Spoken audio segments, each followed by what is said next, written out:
नमस्कार, मिडकैप मसाला में आपका स्वागत है। आपके साथ मैं हूं अभिषेक सतवर्तम। बाजार के लिए लगातार आज दूसरा दिन है जब तेजी हो रही है और आज की तेजी में हम देख रहे हैं कि आरबीआई की पॉलिसी का भी सहारा मिल रहा है। आरबीआई ने दरें तो नहीं घटाई हैं, रेपो रेट 6.5% पर बरकरार है और ये लगातार 10वां मौका था जब दरों से कोई छेड़छाड़ नहीं की गई है, यानी कोई बदलाव नहीं किया गया है।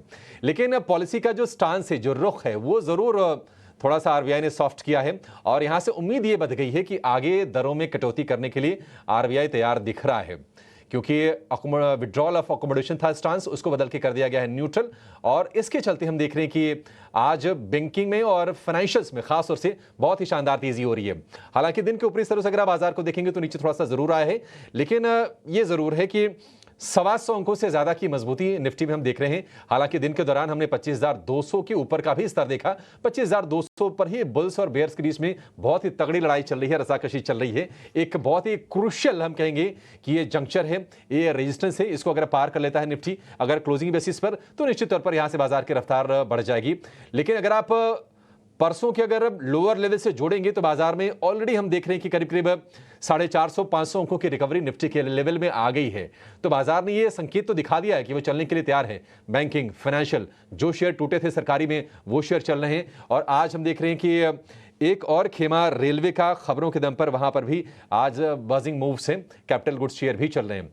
तो मिडकैप मसाला में अगले आधे घंटे तक हम मिडकैप के भी खबरों की बात करेंगे, शेयरों की बात करेंगे और आपके लिए एक से बढ़ के एक ट्रेड भी लेकर आएंगे।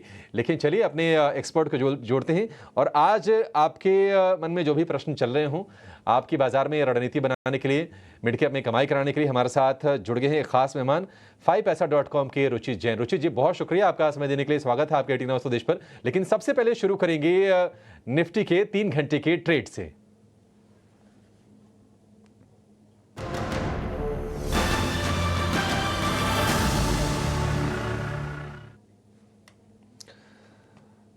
रुचित भाई, निफ्टी की बात करें 125 अंक ऊपर, निफ्टी बैंक की बात करें वहां पर भी अगर हम अंकों के लिहाज से देखेंगे तो मामला बराबरी का है। हालांकि ऊपरी लेवल से काफी ज्यादा निफ्टी बैंक नीचे आ गया है। एक टाइम हम देख रहे थे कि 600 अंकों पर था, अब सिर्फ 125 अंकों के आसपास की ही बढ़त रह गई है। तो अगले 3 घंटे, निफ्टी के 3 घंटे का ट्रेड जरा बताइए और अगर निफ्टी बैंक में भी कोई ट्रेड बन रहा हो तो लगे हाथ वो भी बता दीजिए दर्शकों को। जी, very good afternoon Abhishek ji. Abhishek ji, पिछले कुछ दिनों में देखिए जो मार्केट्स ने करेक्शन आया था 26,270 के आसपास से, वो मेनली एफआईएस के सेलिंग की वजह से था कि जहां पे उन्होंने इंडेक्स फ्यूचर्स में बिकवाली की, लॉन्ग पोजीशंस अनवाइंड की, फ्रेश शॉर्ट पोजीशंस बनाई।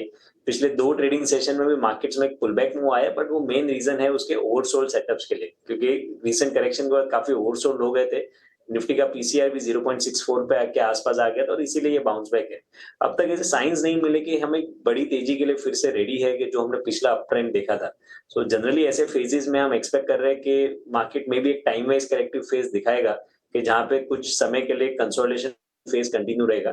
और आज इंट्राडे का रेजिस्टेंस था 25,235 का और एग्जैक्टली 25,234 का हाई बना के निफ्टी में वहां से थोड़ा कूल ऑफ पीरियड आया। सो हम बाकी के जो नेक्स्ट 2-3 घंटे है उसमें हम रेंज बाउंड मूवी एक्सपेक्ट कर रहे हैं, कि जहाँ पे 25,235 एक रेजिस्टेंस बना हुआ रहेगा। वो सरपास होकर होता है तो 25,300 तक जा सकता है और नीचे 25,000 के आसपास मार्केट में सपोर्ट रहेगा। तो इसी रेंज को ट्रेड करना है, तो रेंज में जब भी लोअर एंड के आसपास आता है, इनकेस कुछ ऐसा डिप मिलता है जहाँ पे 25,100, 25,050 की रेंज में आता है, तो वहां पे फिर रिस्क रिवॉर्ड रेशियो फेवरेबल बनेंगे बाइंग के लिए। सो 25,100 से 25,050 के बीच में खरीदारी कर निफ्टी को, 25,000 के नीचे स्टॉप लॉस रखे और 25,235 और 25,300 ये 2 टारगेट्स एक्सपेक्ट करें। बाकी ब्रॉडली कोई बड़े रेंज नहीं है कि जहां पे बड़ा मूव एक्सपेक्टेड नहीं है।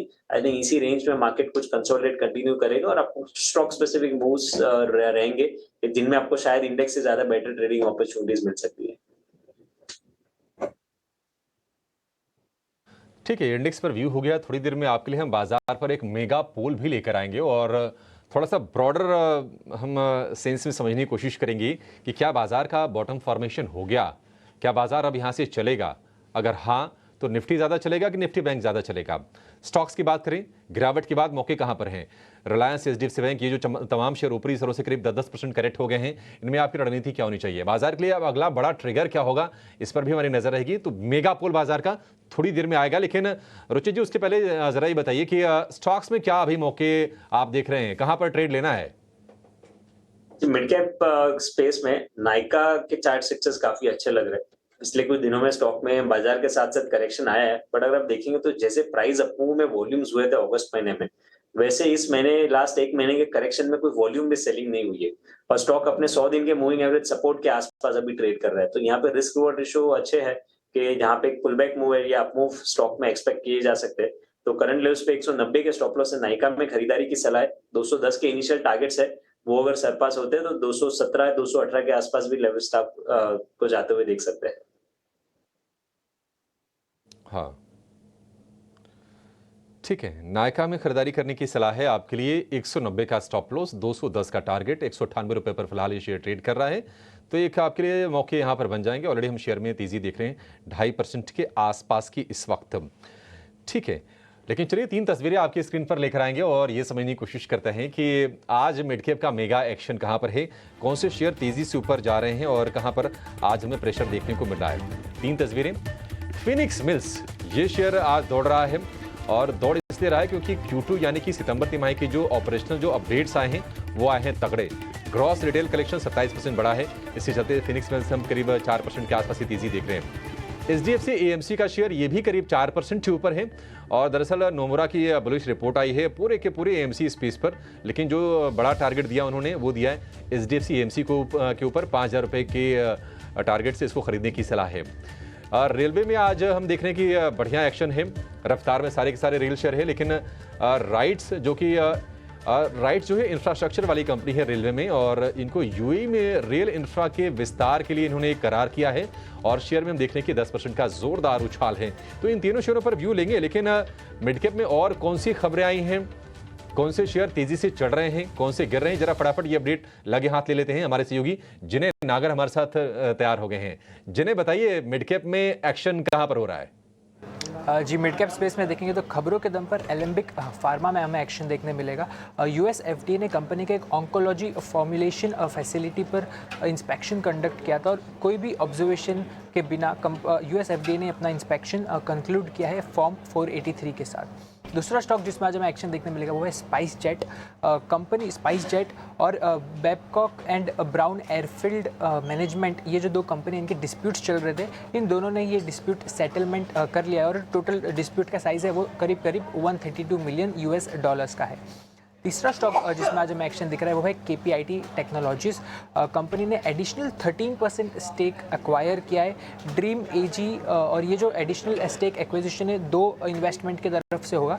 पहला primary investment of 2.3 million euro dollars और दूसरा होगा सेकेंडरी इन्वेस्टमेंट करीब करीब $1 मिलियन का। इसी के साथ अगर हम दूसरे मिड कैप गेनर्स की तरफ नज़र डालें कहाँ तेज़ी देखने मिल रही है आज मिड कैप स्पेस में, तो हमें स्टॉक्स नज़र आएंगे जैसे कि Suzlon, tube investment of India, Torrent power, Exide industries और एस्कॉट्स क्यूबर्टा। वहीं मिड कैप लूजर्स की तरफ नज़र डालें तो वहाँ हमें स्टॉक्स नज़र आएंगे जैसे कि Bharti Hexacom, bank of Maharashtra, Paytm, federal bank और वोडाफोन आइडिया। ठीक है, ये कुछ गिरने वाले शेयर और कुछ चढ़ने वाले। पेटीएम में हमने हाल फिलहाल अच्छी तेजी देखी है, ये शेयर नरम है और कुछ कुछ हम कमजोरी देख रहे हैं वोल्टास और ACC के शेयर में। लेकिन तेजी वाले शेयरों की बात करें तो निश्चित तौर पर उसमें स्कॉट्स को बोटा आपको दिखेगा, उसको लेकर भी रिपोर्ट अच्छी है और HDFC AMC रिपोर्ट के दम पर यह भी शेयर चल रहा है। टोरेंट पावर में बढ़िया तेजी 6-6.5% की, एक्साइड का शेयर भी एक्साइटमेंट दिखाने वाला है। तो ये कुछ मिड कैप का मेगा एक्शन है।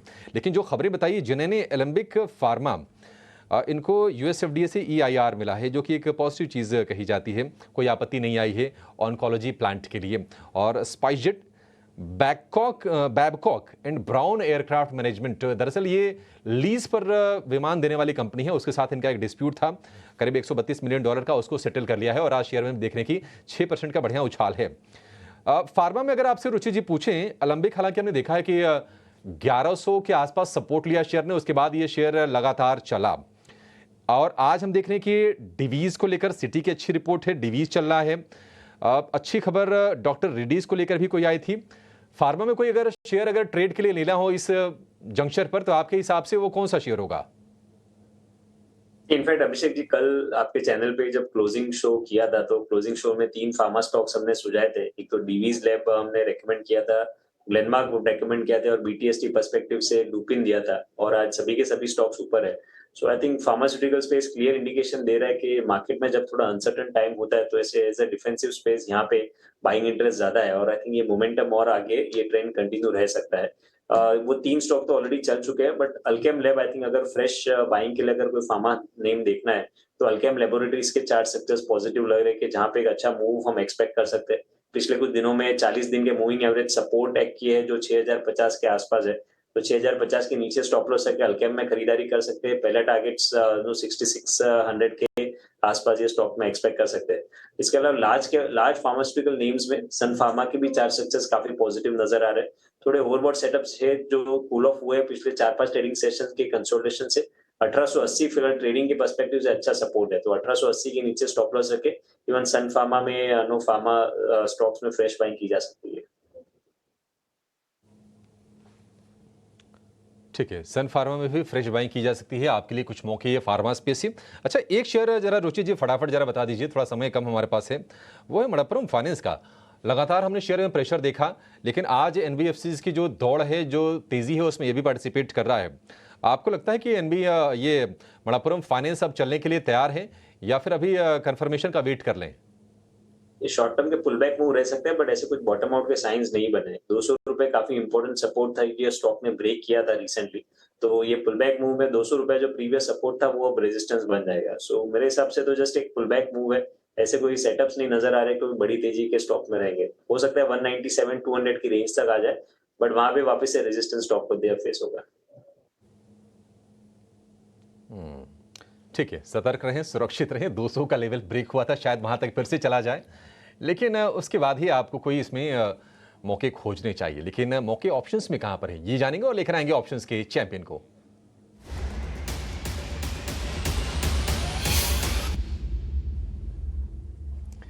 एंजल वन की स्नेहा सेठ हमारे साथ हैं। स्नेहा, बहुत शुक्रिया आपका समय देने के लिए, स्वागत है।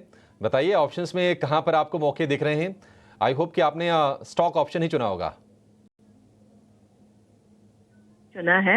अगर आप देखें इन्फोसिस, ये काउंटर रिसेंटली काफी अच्छा तेजी दिया है, अपने ऑल टाइम हाई के आसपास ट्रेड कर रहा है काउंटर।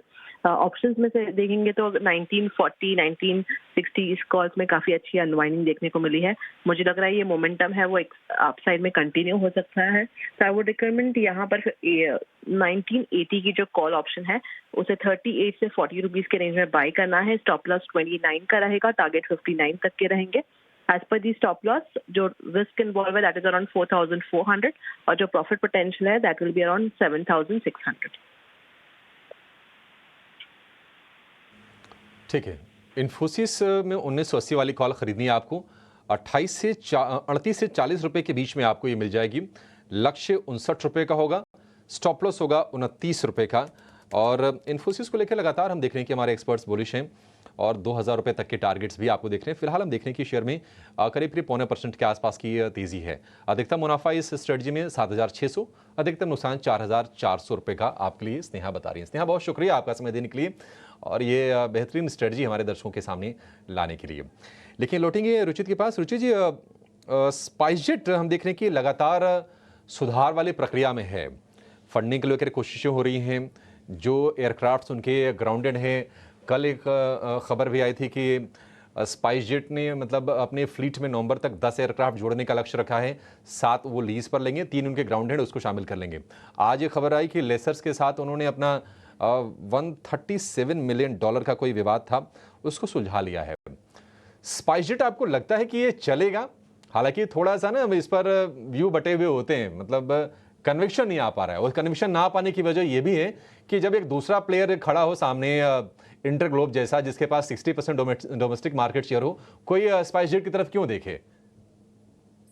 बिल्कुल अभिषेक, इसीलिए आप देखेंगे तो पिछले कुछ महीनों में या पिछले कुछ 1-2 साल में अगर आप ये विद इन दिस सेक्टर दोनों स्टॉक्स को कंपेयर करेंगे तो इंडिगो ने काफी बेहतर रिटर्न्स दिए कंपेयर टू स्पाइसजेट। लेकिन आई थिंक खबरों के लिहाज से ये न्यूज फ्लोज है, इसके लिए थोड़ी पॉजिटिविटी नियर टर्म में स्टॉक में रह सकती है कि जहाँ पे 80 रुपए तक के अपमूव स्टॉक में एक्सपेक्ट किए जा सकते हैं। बट हिस्टोरिकली हमने देखा है जब भी 80-82 के आसपास आता है तो वहां से फिर से सेलिंग प्रेशर आ जाता है। तो अगर कोई बड़े ट्रेंडेड फेज स्टॉक में आने हैं तो वो 80-82 के रेजिस्टेंस क्रॉस होने के बाद ही रहेंगे। फिलहाल इसको एक पुल बैक मूव तरीके से देख सकते हैं क्योंकि न्यूज पॉजिटिव है और मे बी 80 के अराउंड के टारगेट्स आप ये स्टॉक में एक्सपेक्ट कर सकते हैं।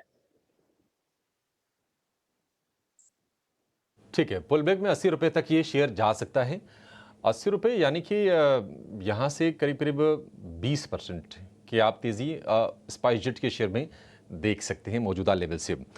आज और इनफैक्ट कल भी हम देख रहे थे कि जो कैपिटल गुड्स वाले जो शेयर हैं, एबीबी, एलएनटी, सीमेंस, कमिंस, ये अच्छे रफ्तार में हैं। 2 दिनों में अगर आप एबीबी को देखिए, सीमेंस को अगर आप देखेंगे तो दोनों 2 दिन में करीब करीब 10% चढ़ चुके हैं। इनमें से कोई एक शेयर अगर शामिल करना हो अगर कैपिटल गुड्स में से, आपको कहां पर लग रहा है कि मैदान बिल्कुल हरा है और तेजी आगे जारी रहेगी? फिर कंपेयर करें सेक्टर के सभी स्टॉक्स को तो सबसे ज्यादा स्ट्रेंथ तो सीमेंट्स में ही नजर आ रही है कि जहां पे 100 दिन का मूविंग एवरेज सपोर्ट के आसपास कंसोलिडेट हुआ, ऊपर से ब्रेकआउट हुआ। कल के सेशन में ही वो ब्रेकआउट आ गया था और आज एक फॉलो अप मूव भी है। तो 7900 7920 जो पिछला हाई था जुलाई महीने में, वो ये इमीडिएटली टेस्ट कर सकता है। तो अगर सेक्टर में से कोई एक स्टॉक चूज करना है तो आउट परफॉर्मेंस के बेसिस पे सीमेंट्स को ही चूज करना चाहिए। ठीक है, सीमेंस को चूज करना है। 2 शेयर और आपके सामने रखते हैं जहां पर आज तेजी बढ़ी है, वो है राइट्स का। इनको यूएई से रेल इंफ्रा को लेकर एक करार किया है इन्होंने, उसके चलते शेयर दौड़ रहा है। टोरेंट पावर में हम देख रहे हैं कि 7% की तेजी है और राइट्स के शेयर में भी करीब 7% के आसपास की तेजी है। दोनों शेयर ये ठीक है रुचि जी, जिनके पास है क्या होल्ड करें, और नहीं है तो एंट्री किस में से की जा सकती है? स्टॉक्स वैसे तो ओवरऑल काफी अच्छे हैं। टोरेंट पावर हमने देखा है कि हाई टॉप हाई बॉटम का स्ट्रक्चर कंटिन्यू है, तो कोई एग्जिस्टिंग पोजीशन है तो वहां पे होल्ड की जा सकती है। राइट्स में रिसेंटली करेक्शन आया था। इनफैक्ट कल ये स्टॉक हमने हमारे क्लाइंट्स को भी खरीदारी करने की सलाह दी थी ट्रेडिंग के पर्सपेक्टिव से, और आज वॉल्यूम स्टॉक में काफी अच्छे हैं। सो आज ऑलरेडी स्टॉक अभी 10% ऊपर है। तो कोई भी डिप्स आता है तो बाय एंड डिप्स की स्ट्रेटेजी राइट्स में रखनी चाहिए, और कोई अगर एग्जिस्टिंग पोजीशंस हो तो ये स्टॉक में पोजीशंस को होल्ड करना चाहिए। ठीक है, पोजीशन को होल्ड कर सकते हैं आप टोरेंट पावर के शेयर में। 1700 रुपये के आसपास से ये शेयर अच्छे से चल रहा है टोरेंट पावर का, और आज देखिए करीब करीब 6.25% के आसपास की बढ़िया तेज़ी, महीने भर में 15.5% के आसपास के रिटर्न दिए हैं टोरेंट पावर के शेयर ने।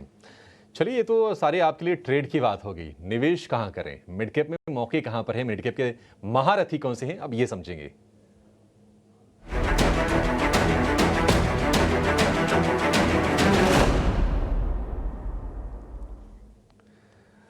और मिड कैप का महारथी शेयर बताने के लिए हमारे साथ जुड़ गए हैं एचडीएफसी सिक्योरिटीज के देवर्ष वकील, महारथी एक्सपर्ट भी आपके साथ जुड़ गए हैं।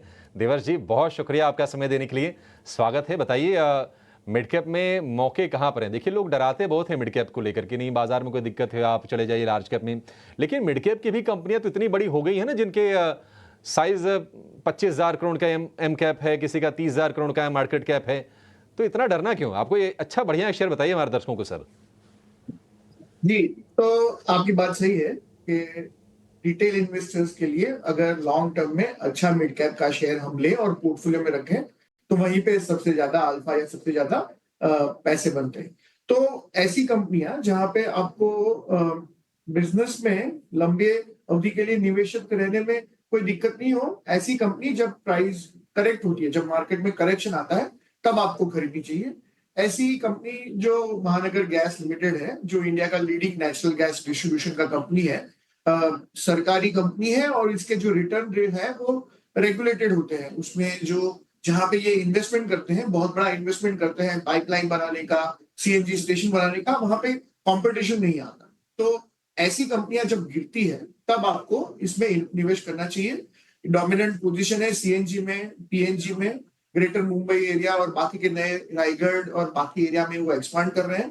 तो हमें लगता है कि जो सीएनजी का पूरा नेटवर्क एक्सपांड हो रहा है, सीएनजी के व्हीकल का रजिस्ट्रेशन देखिए तो अगस्त महीने में बहुत बड़ा था, और हमें लगता है कि 50 नए स्टेशन स्टैंड अलोन बेसिस पे, 30 नए स्टेशन जो उन्होंने यूनिजन करके कंपनी खरीदी है वहां से आएंगे।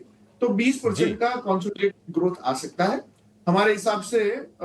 उसका वैल्यूएशन बिल्कुल बिल्कुल देवर जी, ठीक है, वैल्यूएशन के लिहाज से भी आकर्षक है, और प्राइस आप देखिए 1828 का है, 2320 का टारगेट आपके लिए 1 साल में ये आ जाएंगे। बाय की रिकमेंडेशन देवर्ष जी की। देवर्ष जी बहुत शुक्रिया आपका समय देने के लिए और ये बेहतरीन शेयर हमारे दर्शकों को बताने के लिए। बाजार में हालांकि दूसरे दिन तेजी है, लेकिन कहीं ना कहीं कॉन्फिडेंस की कमी है। कहते हैं ना कि दूध का जला छाछ भी फूक फूक के पीता है। बाजार में वही कहानी हमें दिख रही है।